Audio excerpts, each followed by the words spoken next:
আমাৰ ঘৰৰ ওচৰত এগৰাকী খুৰী আছিল। তেওঁৰ স্বামীৰ কেইবছৰমান আগতে মৃত্যু হৈছিল। খুৰীয়ে মোক বহুতবাৰ তেওঁৰ ছোৱালী মধুক পঢ়ুৱাবলৈ মোক তেওঁলোকৰ ঘৰলৈ মাতি নিছিল। যেতিয়া মই তেওঁলোকৰ ঘৰলৈ গৈছিলোঁ তেতিয়া খুৰীয়ে মোৰ ফালে ঘূৰি ঘূৰি চাই থাকিছিল আৰু মোৰ ওচৰলৈ আহিবলৈ চেষ্টা কৰিছিল। যেতিয়া মোৰ চকু তেওঁৰ ওপৰত পৰিছিল তেতিয়া তেওঁ মিচিকাই হাঁহি দিছিল। সেয়া দেখি মোৰ বহুতেই লাজ লাগি গৈছিল। তেওঁ এগৰাকী বহুত ধুনীয়া মহিলা আছিল। মোৰ চকু আগৰে পৰাই তেওঁৰ ওপৰতে আছিল, কিন্তু মই জনা নাছিলোঁ যে খুৰীৰো মোৰ প্ৰতি তেওঁৰ অন্তৰত কিবা এটা অনুভৱ আছে। কিন্তু মইতো তেওঁৰ ল'ৰাৰ দৰে আছিলোঁ। এবাৰ মই তেওঁৰ ঘৰলৈ গৈছিলোঁ। তেতিয়া তেওঁৰ ছোৱালীজনী ঘৰত নাছিল। তেতিয়া তেওঁ মোক বহিবলৈ দিলে আৰু মোৰ কাৰণে চাহ বনাবলৈ গৈছিল। চাহ বনাই অনাৰ পাছত আমি দুয়োৱে খাবলৈ ধৰিলোঁ। হঠাৎ অলপ সময়ৰ পিছতে মোৰ মূৰটো গধুৰ গধুৰ লাগিবলৈ ধৰিলে আৰু তাৰপিছত মই গভীৰ টোপনিত শুই পৰিলোঁ। যেতিয়া মই সাৰ পালোঁ তেতিয়া মোৰ বহুত ভাগৰ অনুভৱ হৈছিল। যেতিয়া মই খুৰীৰ ফালে চালোঁ তেতিয়া মোৰ ভৰিৰ তলৰ মাটি খহি যোৱা যেন অনুভৱ হ'ল, কাৰণ খুৰীয়ে মোক অচেতন কৰি একেৰাহে 3 ঘণ্টালৈকে মোৰ লগত। মোৰ নাম অৰুণ আৰু মই চহৰত বাস কৰিছিলোঁ। আমাৰ ঘৰৰ ওচৰতে এজনী খুৰী থাকিছিল। খুৰীগৰাকী বিধৱা আছিল। তেওঁৰ স্বামীৰ হাৰ্ট এটেকৰ ফলত মৃত্যু হৈছিল। তেওঁৰ এটা ল'ৰা আৰু এজনী ছোৱালী আছিল। ল'ৰাই দিল্লীত জব কৰিছিল। খুৰী আৰু তেওঁৰ ছোৱালীজনী অকলেই থাকিছিল। তেওঁৰ ছোৱালীজনীৰ নাম আছিল মধু। খুৰীয়ে বহুতবাৰ মধুক পঢ়ুৱাবলৈ মোক তেওঁলোকৰ ঘৰলৈ মাতিছিল। তাই হায়াৰ ছেকেণ্ডেৰীত পঢ়ি আছিল। মধু দেখিবলৈ বহুতেই ধুনীয়া আছিল। মই সদায় তাইৰ ফালে চাই থাকিছিলোঁ। তাইৰ মিচিকীয়া হাঁহি, তাইৰ সৌন্দৰ্যতাই মোৰ মন চুই গৈছিল। মই মধুৰ প্ৰথম পচন্দৰ ল'ৰা হ'বলৈ বিচাৰিছিলোঁ। ময়ো এতিয়া কলেজতে পঢ়ি আছিলোঁ। এদিন তেনেকৈয়ে মই তাইক পঢ়ুৱাবলৈ বুলি মই তাইৰ ঘৰলৈ গৈছিলোঁ। উভতি অহাৰ সময়ত ভুলতে মোৰ মোবাইলটো তেওঁলোকৰ ঘৰত থাকি আহিছিল। মই ঘৰলৈ আহিছিলোঁ, কিন্তু কিছু সময়ৰ পিছতে মোৰ মাৰ মোবাইলত খুৰীৰ ফোন আহিলে। খুৰীয়ে মাক ক'লে যে অৰুণে তাৰ মোবাইলটো আমাৰ ঘৰতে পাহৰি থৈ গৈছে। আপুনি অৰুণক আমাৰ ঘৰলৈ পঠিয়াই দিয়ক, সি তাৰ ফোনটো লৈ যাবহি। মোৰ মায়ে মোৰ গুৰুত্বহীনতাৰ কাৰণে গালি পাৰিবলৈ ধৰিছিল। তাৰপিছত মোক খুৰীৰ ঘৰলৈ মোবাইলটো আনিবলৈ পঠিয়াই দিলে। যেতিয়া মই তেওঁলোকৰ ঘৰত সোমালোঁ তেতিয়া মধুৰ মাকে মোক দেখি মিচিকাই হাঁহি আছিল। মোৰ হাতত ফোনটো দি মোক ক'লে, অৰুণ, তুমি তোমাৰ ফোনত বৰ ভাল ভাল ভিডিঅ'বিলাক ৰাখিছা। মোৰ ফোনত বহুত ভিডিঅ' আছিল, কিন্তু খুৰীয়ে কোনবিলাক ভিডিঅ'ৰ কথা কৈছিল সেয়া মই গম পোৱা নাছিলোঁ। সেয়েহে মই সেই কথাটো জানিবলৈ মই একো নজনাৰ ভাও জুৰি তেওঁক ক'লোঁ, ধন্যবাদ খুৰী, কিন্তু আপুনি কোনবিলাক ভিডিঅ'ৰ কথা কৈছে? মোৰ ফোনততো বহুতবিলাক ভিডিঅ' আছে। তেতিয়া খুৰীয়ে মিচিকাই ক'লে যে সেইবিলাক ভিডিঅ'। মই ক'লোঁ যে খুৰী, মই বুজা নাই। তেতিয়া খুৰীয়ে ক'লে যে নিজকে বেছি ভাল দেখুৱাবলৈ নালাগে। যেতিয়া তোমাৰ মাক সকলো কৈ দিম তেতিয়া মনত পৰি যাব তোমাৰ। মই নিজকে নিয়ন্ত্ৰণ কৰি ক'লোঁ, আপুনি ভুল ভাবিছে খুৰী। মই মোবাইলত তেনেকুৱা একো বেয়া ভিডিঅ' ৰখা নাই, আৰু আছে যদিও মই সেইবিলাক ডিলিট কৰি দিম। তাৰপিছত খুৰীয়ে ক'লে, আৰে ভয় নাখাবা, মই এনেই ধেমালি কৰি আছিলোঁ তোমাক। বাৰু আজি এটা কথা সুধোঁ তোমাক, তোমাৰ গাৰ্লফ্ৰেণ্ড আছেনে? মই তেতিয়া আচৰিত হৈ ক'লোঁ, খুৰী, এতিয়ালৈকে মোৰ কোনো গাৰ্লফ্ৰেণ্ড নাই। তাৰপিছত আমাৰ কথা ইমানতে শেষ কৰি মই মোৰ মোবাইলটো তেওঁৰ হাতৰ পৰা ল'লোঁ আৰু ঘৰলৈ বুলি গুচি আহিলোঁ। সেইদিনা ৰাতি মই আহাৰ খাই যেতিয়া শুবলৈ লৈছিলোঁ তেতিয়া মোৰ টোপনি অহা নাছিল। মোৰ মগজুত খুৰীৰ কথাবিলাকেই ঘূৰি আছিল।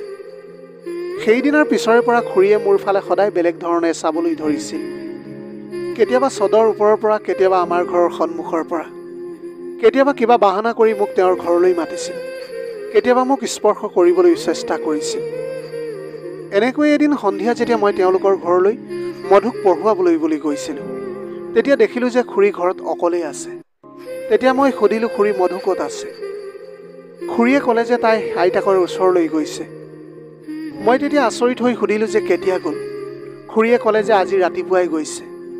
কালি ৰাতি তাইৰ ককাক আহিছিল।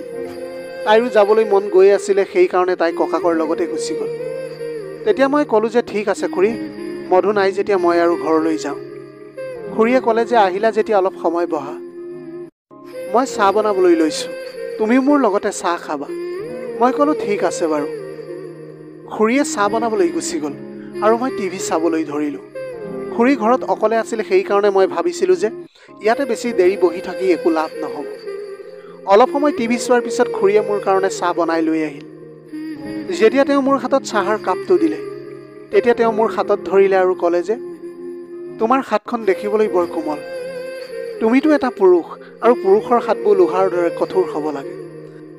তেওঁৰ এনেকুৱা কথা শুনি মই থতমত খাই উঠিছিলোঁ। তেওঁ মিচিকিয়াই হাঁহি মোৰ ওচৰতে বহিলে আৰু তাৰ পিছত আমি চাহ খাবলৈ ধৰিলোঁ।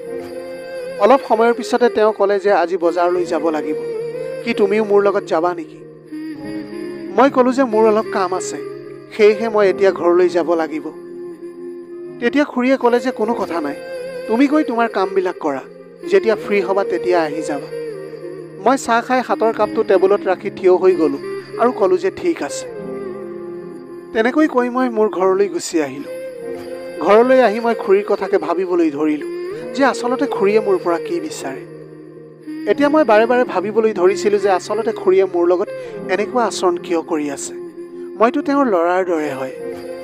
তাৰপিছত মই ভাবিলোঁ যে মোৰেই কিবা এটা ভুল ধাৰণা হ'ল নেকি।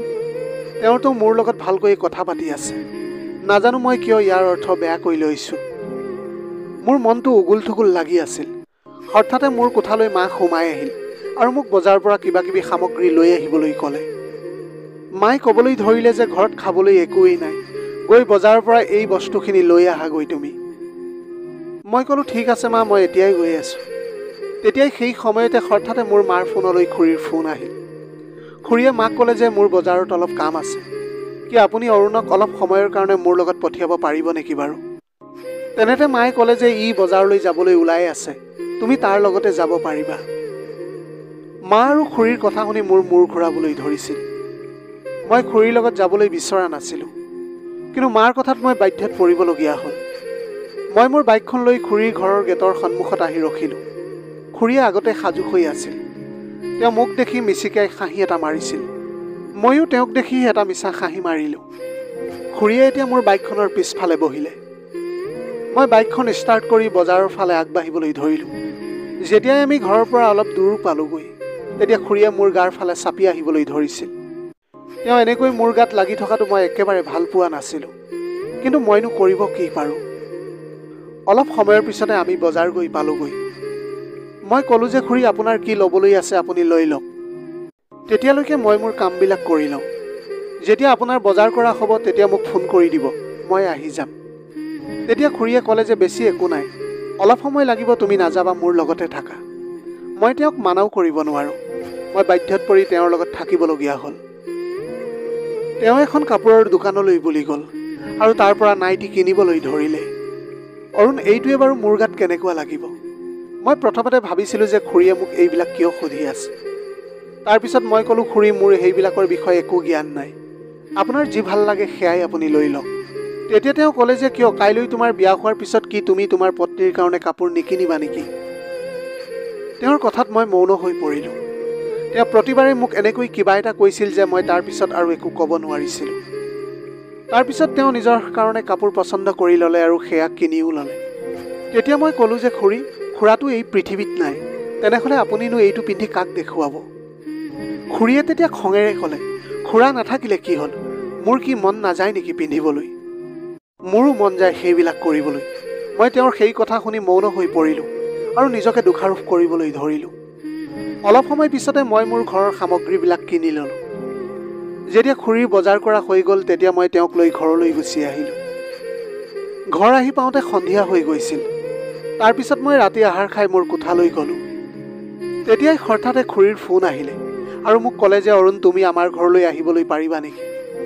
তেওঁৰ কথা শুনি মই ভাবিবলৈ ধৰিলোঁ যে খুৰীয়ে মোক ইমান ৰাতি কিয় মাতিছে। মই বাহানা বনাই ক'লোঁ, খুৰী, মই এতিয়ালৈকে ৰাতি আহাৰেই খোৱা নাই আৰু এতিয়া মোৰ বহুত ভাগৰ লাগিছে। যদি মোৰ লগত কোনো দৰকাৰী কাম নাই তেনেহ'লে মই কাইলৈ ৰাতিপুৱা আহি যাম আপোনাৰ ওচৰলৈ। এতিয়া মোৰ বহুত টোপনি ধৰি আছে। তেতিয়া তেওঁ ক'লে যে কোনো কথা নাই বাৰু, তোমাৰ ভাগৰ লাগিছে যদি শুই যোৱা, কাইলৈ কিন্তু আহিবা তুমি। এনেকৈ কৈ তেওঁ ফোনটো কাটি দিলে। মই বিচনাত বাগৰি খুৰীৰ জীয়েক মধুৰ কথা ভাবি আছিলোঁ। তাইক মই বহুত ভাল পাইছিলোঁ। হয়তো মই নজনাকৈ তাইৰ প্ৰেমত পৰি গৈছিলোঁ। মই মনতে ভাবি লৈছিলোঁ যে মধু যেতিয়া আইতাকৰ ঘৰৰ পৰা আহিব তেতিয়া মই তাইক মোৰ মনৰ কথা কৈ দিম যে মই তাইক বহুত ভাল পাওঁ। মই তাইক কেতিয়াৰ পৰা ইমানকৈ পচন্দ কৰিবলৈ ধৰিছিলোঁ সেই কথা মই নিজেই গম পোৱা নাছিলোঁ। সেইকাৰণে মই মধুক সকলো কথা ক'বলৈ বিচাৰিছিলোঁ। কিন্তু মোৰ ভয় আছিল কেনেবাকৈ মধুৱে বেয়া পাই যাব বুলি। মোৰ কথা শুনি নাজানো তাই কি উত্তৰ দিব। এইবিলাক কথা ভাবি ভাবি মোৰ টোপনি আহি গ'ল আৰু মই গভীৰ টোপনিত শুই গ'লোঁ। ৰাতিপুৱা যেতিয়া মই সাৰ পালোঁ তেতিয়া মই মোৰ মোবাইলত খুৰীৰ গুড মৰ্ণিং মেছেজ দেখিলোঁ। মোৰ মূৰটো একেবাৰে গৰম হৈ গ'ল। মই মোবাইলটো অফ কৰি থৈ দিলোঁ, নহ'লে খুৰীয়ে মোক কিবা এটা বাহানা বনাই তেওঁৰ ঘৰলৈ মাতিব পাৰে বুলি। সঁচা কথা ক'বলৈ গ'লে মই খুৰীৰ পৰা বহুতেই অতিষ্ঠ হৈ পৰিছিলোঁ। মই বিচনাৰ পৰা উঠি বাথৰুমলৈ গা ধুবলৈ গুচি গ'লোঁ। গা পা ধুই মই ভাবিলোঁ যে আজি মই মোৰ বন্ধুবিলাকৰ লগত অলপ ওলাই যাম। মই মোৰ বন্ধুক ফোন কৰিবলৈ যেতিয়াই মোবাইলটো অন কৰিলোঁ তেতিয়া খুৰীৰ 15-20টামান মিছ কলৰ মেছেজ আহিছিল। মই তৎক্ষণাত মোৰ বন্ধুক ফোন কৰি মোবাইলটো আকৌ অফ কৰি দিলোঁ। মই সেইবিলাক কথা পাহৰি এতিয়া মোৰ বন্ধুবিলাকৰ লগত বাহিৰলৈ ফুৰিবলৈ ওলাই গৈছিলোঁ। যেতিয়া ঘৰলৈ উভতি আহিলোঁ তেতিয়া মায়ে মোক বহুত গালি পাৰিবলৈ ধৰিলে। ক'বলৈ ধৰিলে মোবাইলটো কিয় অফ কৰি থৈছ? মই যে কিমানবাৰ ফোন কৰিছিলোঁ, খবৰ আছেনে তোৰ? মগজুত তোৰ কিবা আছেনে নাই? মোৰ কিবা এটা বিপদ হ'লে কি কৰিলিহেঁতেন? মই ক'লোঁ যে মা, মোৰ মোবাইলৰ বেটেৰীটো ডাউন হৈ গৈছিল। তোমাৰ কিবা কাম আছিল নেকি বাৰু? মায়ে মোক ক'লে যে মোৰ কোনো কাম নাই, মধুৰ মাকেহে তোমাক মাতি আছিলে, সেইকাৰণে মই তোমাক কল কৰি আছিলোঁ। মই মাক বাহানা বনাই ক'লোঁ যে মা, মোৰ বহুত ভাগৰ লাগিছে, মোৰ টোপনি ধৰিছে, মই শুবলৈ যাওঁ। মায়ে ক'বলৈ ধৰিলে যে এবাৰ তেওঁৰ ঘৰলৈ গৈ কথাটো সুধি আহা, কি কাৰণেনো তেওঁ তোমাক মাতিছিল। কি ঠিক তেওঁৰ কিবা প্ৰয়োজনীয় কাম থাকিবও পাৰে। মই ক'লোঁ যে মই কাইলৈ যাম মা, মোৰ এতিয়া বহুত টোপনি ধৰিছে। মোৰ মায়ে মোক বুজাই ক'লে যে বোপা, তেওঁৰ স্বামী নাই আৰু পুতেকো বহুত দূৰত থাকে, আৰু তেওঁৰ ছোৱালীজনীও আইতাকৰ ঘৰৰ পৰা অহাই নাই, বেচেৰি অকলশৰীয়া হৈ আছে। এবাৰ গৈ সুধি আহা, হয়তো কিবা দৰকাৰী কামো থাকিব পাৰে।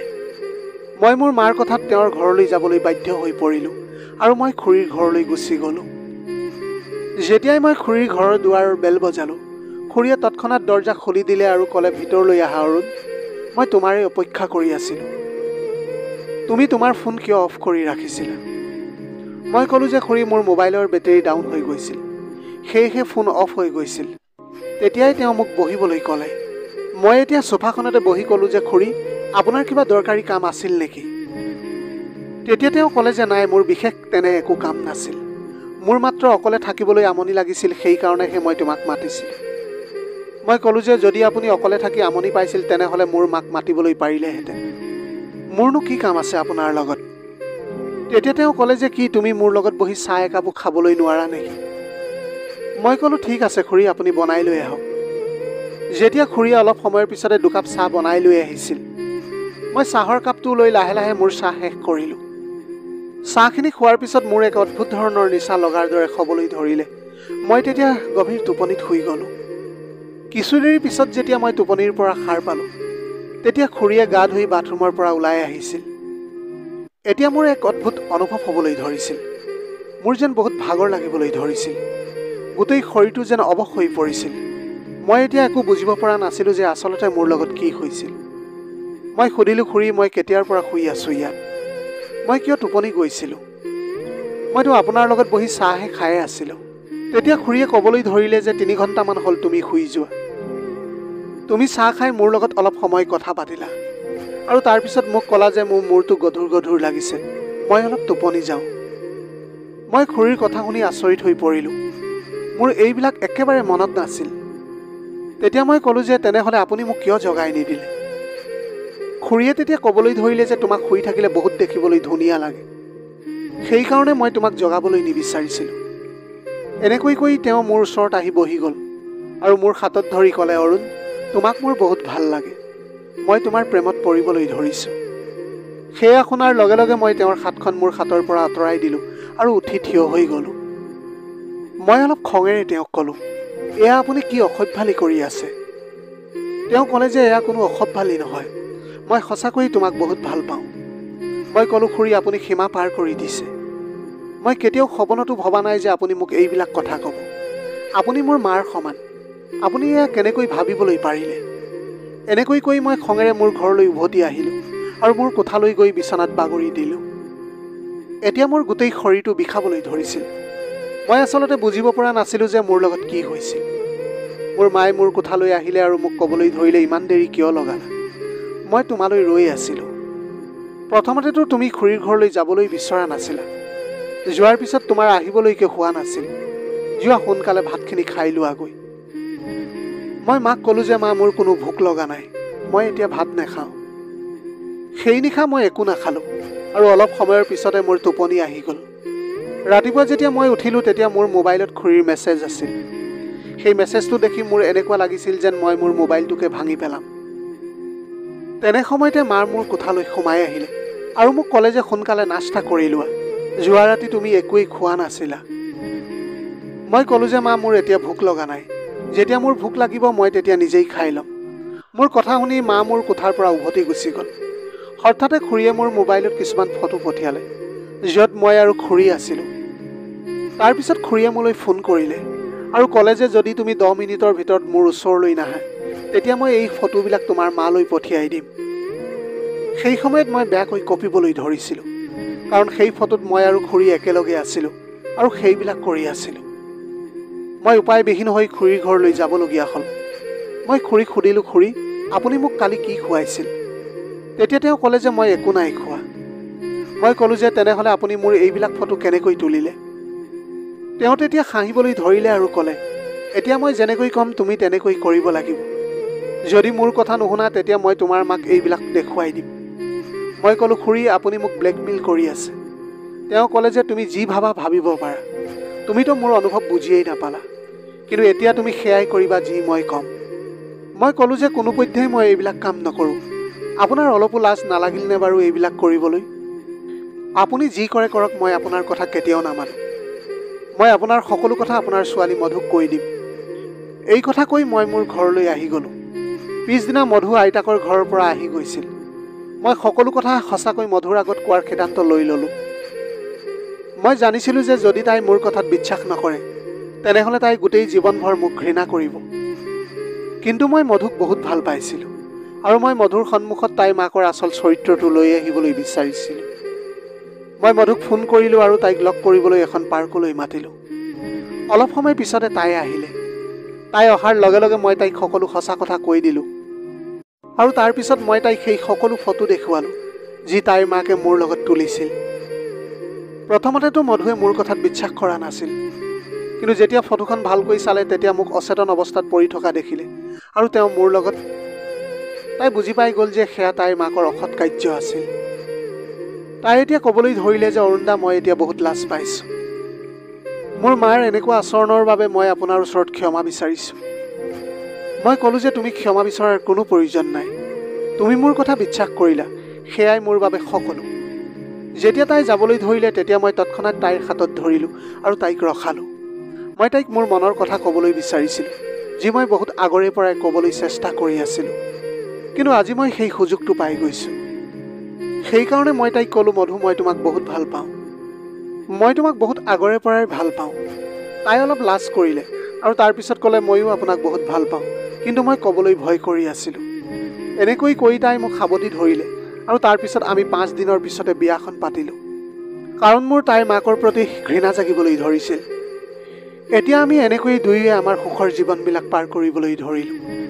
আজিৰ ভিডিঅ'টি কেনেকুৱা লাগিলে জনাব। যদি ভাল লাগিল তেনেহ'লে লগৰ বন্ধু বান্ধৱীসকলৰ মাজত শ্বেয়াৰ কৰিবলৈ নাপাহৰিব। আপোনালোকৰ গোটেই জীৱনটো হাঁহিৰে উপচি পৰক।